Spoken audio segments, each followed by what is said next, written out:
اللہ دے پیارے حبیب نے ارشاد فرمایا کہ مخلوق دے وچوں سب تو اعلیٰ مخلوق انسان و اللہ دی ذات نے پیدا فرمایا ہے۔ انہاں انساناں دے وچوں اللہ رب العزت دی ذات نے مینوں سب تو اعلیٰ انسان بنایا ہے۔ اے دنیا والیو ذرا سنیا جے، نبیاں دے تاجدار آپ نے ارشاد فرمایا، پھر اس تو بعد اللہ رب العزت دی ذات نے انہاں انساناں نو عرب اور عجم دی اندر پیدا فرمایا۔ کچھ عربی لوگ بن گئے، کچھ عجمی لوگ بن گئے۔ فرمایا انہاں دے وچوں جیڑی سب تو اعلیٰ جماعت ہے وہ عرب دے لوگ نے، وہ عرب دی جماعت ہے۔ اللہ دی ذات نے مینوں عرب دی اندر پیدا فرمایا ہے۔ اور تیسرا اللہ دا احسان ہویا، اللہ رب العزت دی ذات نے عرب دی اندر مینوں پیدا فرما کے پھر عرب دی اندر مختلف قبیلے بنائے، اور قبیلیاں دے وچوں جڑا سب تو اعلیٰ قبیلہ ہے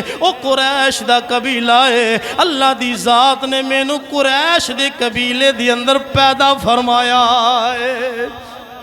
اس تو بعد اللہ دے پیارے حبیب نے ارشاد فرمایا پھر قریش دے قبیلے بنا کے پھر اللہ رب العزت دی ذات نے قریش دے متعدد خاندان بنائے نے۔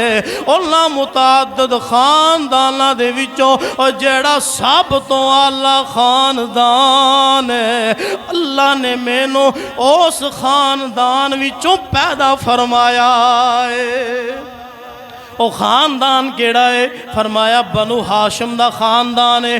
اللہ رب العزت نے سب تو اعلیٰ خاندان بنو ہاشم دے خاندان دے وچوں بیان فرمایا ہے۔ اور دنیا والے او ذرا سنیا جے سنن نسائی شریف ترمذی شریف دی حدیث پاک میں پڑھی، دوسری حدیث پاک میں پھر پڑھی۔ اللہ دے پیارے حبیب نے ارشاد فرمایا کہ تمام مخلوق دے وچوں، تمام خانداناں وچوں اور تمام نسب دے وچوں سب تو اعلیٰ اللہ رب العزت دی ذات نے مینوں بنایا ہے، سب تو اعلیٰ مینوں بنایا ہے۔ اللہ اکبر اللہ اکبر۔ اور دنیا والے ہو، جامع ترمذی دی حدیث پاک نبیاں دے تاجدار آپ نے ارشاد فرمایا قیامت دا دن ہوئے گا اور سب دے نسب منقطع ہو جان گے، سب دیاں رشتہ داریاں ختم ہو جان گیاں، سب دیاں محبتاں ختم ہو جان گیاں۔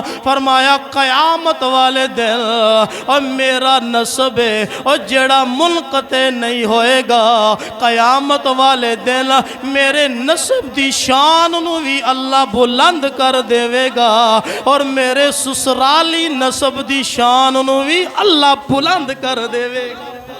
اسی الحمدللہ کہنے ہیں محمد ہمارے بڑی شان والے، محمد ہمارے بڑی شان والے، محمد ہمارے